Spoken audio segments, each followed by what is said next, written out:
Seguramente. Bueno, yo creo que para entonces Sí. va a haber la primera del reggaetón de Info. Hola amigos de Capitalinos, soy Omar Mendiola y miren con quién estoy el día de hoy. David Cortés, Alejandro Castillo, ¿cómo están? ¿Cómo están, muchachos? Pues felices de estar aquí contigo. Sí, Nos da mucho contentos. gusto.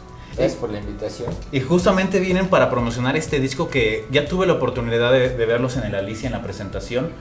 Pude ojear algunas cosas, si quieres puedo decir, es un disco que se va a volver esencial para la vida de todos los lectores mexicanos. 200 discos chingones del rock and roll mexicano. Muchachos, ¿cómo se sienten de sacar esta edición?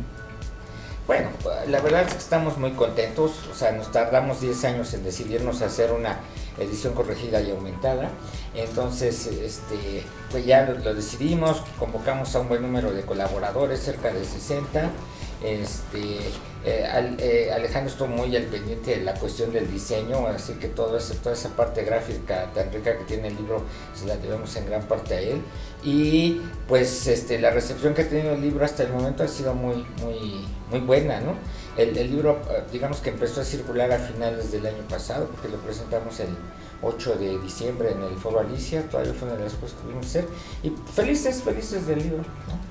Alejandro, ¿cómo se siente? Pues sí, es un esfuerzo titánico, como ya dijo David, alrededor de 60 colaboradores, todos ellos apasionados por el rock nacional, todos ellos melómanos, y más allá de eso pues se dedican a varias cosas, ¿no? Hay periodistas, hay literatos, promotores culturales, músicos, productores, entonces un número amplio y de perfiles bien diferentes, lo que hace que sea un libro bastante disfrutable porque tiene muchos estilos. Abordamos 200 discos que desde nuestro ver son importantes para la historia del rock mexicano. Arrancamos en el 60 y terminamos en el 2022, entonces más de 60 años de historia con alrededor de 60 colaboradores. Es un trabajo muy rico para ver, para leer y también para escuchar, porque se puede leer mientras escuchan los discos gracias a las plataformas digitales. Y justamente lo dicen bien, ¿cómo abondar 60 años de rock mexicano en 200 discos? ¿Cómo lo hicieron? Evidentemente supongo que varios discos quedaron fuera de la edición. ¿Cómo fue que decidieron seleccionar específicamente estos? Bueno, ya teníamos el antecedente del libro anterior, entonces lo que hicimos fue quitar algunos y sustituirlos por otros que nosotros considerábamos mejores. O sea, hay grupos que quitamos un disco pero más se mantuvo el autor, y entonces ya después empezamos, pues sí, a primero con algunas de las omisiones importantes que habíamos tenido con el otro, que habían sido de 50 años, y después también agregando pues cosas que viendo ya en perspectiva sabíamos que habían sido muy determinantes para el rock mexicano, y esta vez pues ya no nos limitamos al formato físico como era en el anterior, sino que ahora ya llegamos incluso hasta discos digitales que solamente han aparecido en ese formato y están incluidos, así es que el formato no fue ningún obstáculo para aparecer en el libro, como tampoco lo fue si estaba en una compañía independiente, en una compañía transnacional, ¿no? O si era una edición de autor. Nosotros lo que tomamos en cuenta es que el impacto que el disco tuvo en su momento para la corriente en donde nace haya sido determinante y haya marcado un momento importante también para el rock mexicano. Alejandro, lo acaban de decir muy bien, son 60 colaboradores de diferentes disciplinas, productores, periodistas. ¿Cómo fue que decidieron escoger a estos 60 colaboradores? Evidentemente lleva un trabajo previo con ellos, se sumó más gente, se quitó más gente. ¿Cómo fue que se vio el resultado de 60 colaboradores? Pues se trata de gente que ha estado cerca tanto de David como de mí, gracias a que ambos somos periodistas, pues conocemos a una parte del gremio que está apasionada como nosotros por el rock nacional. Entonces nos acercamos a ellos, sabíamos que podíamos contar con esta gente, también confiábamos en su trabajo y viceversa, ellos confiaban que nosotros íbamos a terminar la obra, porque regularmente hay 1 millón de proyectos a nivel literario y se concretan menos 4, ¿no? Entonces creyeron en nosotros, lo llevamos al final, y eso es muy importante decirlos, porque en ese orden de ideas se trata de un libro totalmente independiente. No hay ninguna editorial grande que nos esté apoyando, tampoco un sello disquero. Todas las personas, los firmantes que forman parte del trabajo, no nos cobraron un solo peso, nosotros tampoco obtenemos ninguna retribución por hacer esto. Entonces es pasión por un tema que nos interesa a todos. Entonces se trata de un esfuerzo colectivo gigantesco, lo ha dicho David en otras ocasiones. No existe otro libro con este perfil que concentre a tantas personas y con este nivel tampoco. Entonces pues, nos da mucho gusto presentarlo. Evidentemente fue coordinar a 60 personas y no solamente eso, ¿no? O sea, coordinar como estos 200 textos, a lo mejor darles algunos retoques. ¿Qué retos se enfrentaron durante, digamos, este proceso de la preparación del libro? Bueno, sí, pues una de las cosas que teníamos que cuidar mucho eran datos, ¿no? O sea, una de las cosas que nos interesaban es que el libro fuera muy riguroso en ese sentido, porque pues finalmente creo que va a trascender y pues se va a mantener en el tiempo, ¿no? Aquí nadie lo va a bajar de la red, no se va a caer el sitio, quien lo tenga lo puede estar consultando. Entonces, sí, que los nombres fueran los correctos, que las portadas, que los años de edición, que el formato que apareciera, como te decía Alejandro, por ejemplo, en los discos que son en viniles, pues la imagen corresponde a lo que era un vinil. En el caso de los CDs, pues también corresponde a CDs. Si se editó únicamente en cassette, aunque haya aparecido en otros formatos, aparece la foto del cassette. Y bueno, pues ya en formato digital pues aparece una foto, porque pues allí bien puedo ser en cualquier formato, pero se hace el apunte, y también estuvimos al pendiente de que le dieran seguimiento, pero en el caso de los 100 que ya estaban, pues que se actualizara, por ejemplo, porque si había habido alguna edición nueva, ver si incluía bonus tracks y quién la había editado. Entonces de eso fue algo que estuvimos muy al pendiente, tanto Alejandro como yo. ¿Y han tenido el acercamiento de alguna banda que haya leído el libro, que les haya agradecido por haberlos incluido? Si no mal recuerdo, hace 10 años con el primer libro sí. Hasta ahora, en mi caso, no. ¿A ti? Sí, yo conmigo sí ha habido gente que sí nos ha dado agradecimientos, ¿no? Están muy... No, y sobre todo, pues te das cuenta, si de pronto nos contactan bueno, a mí me han contactado por Messenger, porque básicamente es uno de los lugares donde nosotros podemos ofrecer el libro para la compra, y entonces ha habido varios músicos que sí, oye, muchas gracias, ¿no? Pues gracias de qué. Porque en realidad que también es importante que la gente entienda que los libros que los discos que están ahí, no se trata de gente que son amigos, o sea, algunos sí los conocemos, pero también es cierto que hay otras bandas que yo no he cruzado palabra con ellos, sí conozco su música y sí conozco su trayectoria, pero no están allí porque sean nuestros conocidos, ¿no? Y lo acaban de decir muy bien, el libro es una máquina del tiempo, porque vamos de los viniles a los cassettes, a los discos, a los DVD, las ediciones especiales. ¿Cómo han visto esta evolución del rock mexicano? Porque algo que llama mucho la atención del libro es que no solamente se enfocan en rock puro, sino hay diferentes un poco vertientes del mismo rock. ¿Cómo han visto esta evolución de este género en México? También Alejandro. Pues imagínate, pues más de 60 años de historia. Aparte del cambio de los soportes físicos, también hemos vivido altas y bajas a nivel económico, ¿no? Cuando fue el rock en tu idioma había muchas ganas de apostarle. Con la aparición de OCESA y el Tratado de Libre Comercio también las cosas se movieron a otro lugar. La llegada de la digitalización también abrió nuevos campos, ¿no? Para entender la música, para distribuirla, para asistir a un concierto ya no necesariamente de forma presencial. Lo que ocurrió después de Avándaro, este momento de censura, también es palpable en el libro. El germen a finales de los 50, principios de los 60 con el rock and roll también. Entonces es un retrato bien certero de lo que ha ocurrido durante estos 60 años en todo, considerando lo que es todo el contexto social de este país en varios niveles, y naturalmente pues a nivel estético se nota, ¿no? O sea, las portadas de los 80 son muy diferentes a las de la era psicodélica, las de la parte indie son totalmente diferentes a las de los garacheros. Entonces son muchas formas. El rock mexicano es gigantesco y permite el hibridaje, entonces eso nos ayudó mucho para ampliar las ramificaciones genéricas. Entonces hay reggae, hay ska, hay punk, hay rap, hay rupestre, hay psicodelia, hay garage, hay synth pop, hay progresivo, hay experimental, hay dark. Hay muchos, ¿no? Sí. Desde su perspectiva, ¿consideran que se quedó un disco fuera del libro? No, bueno, uno no se queda varios.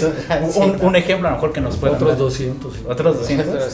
Sí. Bueno, por ejemplo, hay uno que ya lleva 2 ediciones que se ha quedado fuera, que es el de Mistus. Cuando acabamos el primero, dijimos, ¿y el de Mistus? Y dijimos, bueno, pues si algún día hicimos la segunda y no se nos volvió a olvidar. Fue una misión terrible. Y en este pues también fue, por ejemplo, terminamos y ya que vemos el libro, oye, no metimos a Cuca, ¿no? Entonces, pues así podríamos seguir con algunos, ¿no? Sí, pues es que vaya, es imposible tenerlos todos y al meter uno sacas a otro. Entonces, todas estas omisiones nos hacen ver que pues este libro es uno de muchos que debería haber. Entonces, aquí hay una piedra, debería haber muchísimas más, ¿no? ¿Eso no les da como motivo de sacar una tercera edición? A lo mejor ya los 300 discos chingones del rock mexicano.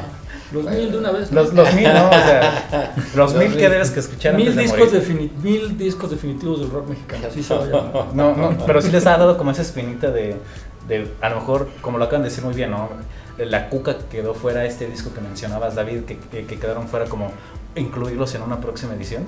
Bueno, mira, si eso fuera lo único que nosotros nos dedicáramos, pues sí, yo te diría que estaríamos trabajando en ella. Pero resulta que tanto Alejandro como yo pues tenemos otros intereses dentro del rock nacional, o sea, hay cosas que nos apasionan particularmente y entonces pues nos enfocamos a eso. Y luego pues también yo creo que se trata de que más gente que está metida en este asunto del rock, del periodismo, de la escritura, pues intenten hacer esos libros que hacen falta, ¿no? Nosotros no somos los únicos responsables, aunque Alejandro y yo hemos hecho ya varias cosas juntos, pues de todas maneras, o sea, algo que hemos intentado, aunque no ha sido lo primario, es como pues, sentar el ejemplo de que se puede hacer, y es una actitud netamente punk, do it yourself, o sea, si no te gusta, pues entonces tírale la piedra, pero también haz la propuesta, ¿no? Eso sí. El libro es una guía, ¿no? Es una guía como para comprender un poco de la historia de este género musical en México. ¿Qué se siente que a lo mejor jóvenes, a lo mejor de 15, 16 años, vean el libro, lo decidan comprar y vayan redescubriendo ellos mismos como esas bandas, ¿no? Que han quedado un poco en el olvido por estos nuevos géneros como lo es el regional mexicano o los corridos tumbados, que vayan redescubriendo la música de grandes artistas mexicanos? Pues imagínate, o sea, cuando yo era más joven me hubiera encantado tener una guía como esta. Nunca lo pensamos de esa manera, pero sí es una herramienta muy certera para comprender una historia y es un objeto de análisis que puede solucionarte las cosas muy rápido sin necesidad de que te extravíes en la red. El asunto con lo que ocurre en internet es que es información dispersa y no verificada, y aquí estamos apuntando una obra periodística que contiene un rigor periodístico, es un trabajo de investigación serio. Entonces aquí no hay rumores ni me dijeron que te contaron. Esto ya es de voz viva con las bandas. Son voces autorizadas y es gente que se dedica a esto de muchos años. Entonces eso ayuda a que haya pues una fidelidad respecto a cierta objetividad a nivel histórico, porque a nivel estético pues cada quien tendrá su opinión, ¿no? Para muchos no va a ser el disco de la Cuca merecedor de aparecer en un libro como este, porque les parecerán que las canciones son muy burdas o no sé, tendrán 1000 opiniones y eso no lo podemos debatir, pero hay momentos muy específicos, hablando de ese disco por ejemplo, que pues este disco significó una apertura para empezar a abordar otros temas y usar otras palabras que entonces estaban medio censuradas, ¿no? Revivió de alguna u otra forma a nivel mainstream lo que es el hard rock, pocas voces como las de José Force, una gran base rítmica además, conectaron generacionalmente con muchísima gente a nivel profundo y todo eso hay que analizarlo, ¿no? ¿Qué momento estaba ocurriendo? Más allá de los patrones estéticos que cada quien sabrá si valen la pena, ¿no? Periodistas, críticos, amantes del rock, ¿cómo ven ustedes la escena del rock mexicano en 10 años? Con toda la tecnología que está sucediendo aquí en México, tantos festivales que hay y tantas bandas que están emergiendo. No, bueno, ni siquiera podría verla yo dentro de 3 años, ¿para qué te digo mentiras? O sea, es que todo va cambiando muy rápido, ¿no? Y yo creo que uno de los problemas que implica ese cambio tan continuo es que te impide estar asimilando lo que pasa. Entonces, por ejemplo, yo creo que no es una buena receta que tú escuches un disco hoy y hagas la reseña hoy y la publiques el día de mañana. ¿Por qué? Porque los discos se van moviendo O sea, la primera impresión que tú puedes tener de un disco puede ser muy importante, pero si dejas pasar unas horas empiezas a reciclar ideas, a ver de dónde viene, y entonces te estás percatando de que a lo mejor no es tan importante. Entonces, si tú no dejas madurar ese pensamiento, pues evidentemente lo primero que avientas es así, esa impresión, que a veces nada más está nacida de la emotividad, pero no de la objetividad, y entonces eso sucede. Y luego, por ejemplo, con los conciertos, pues la mayoría tiende a escribirte los conciertos que estuvieron bien fregones. Pues, ¿qué puedes decir? Si pagaste por un concierto, si te fuiste a ver a tu artista preferido, también es una cosa donde tienes que analizar, ¿no? O sea, si aparece un nuevo sencillo de los Rolling Stones, o sea, no es tirarles a la yugular y decir, ay, están ya mis viejos. Más bien, yo creo que habría que tomarlo como ejemplo, y muchas bandas mexicanas que están viviendo la nostalgia deberían tomar ese ejemplo, que gente que tiene más años trabajando todavía se atrevan a hacer música nueva. Sí, y pensaría no solamente en la música, ¿no?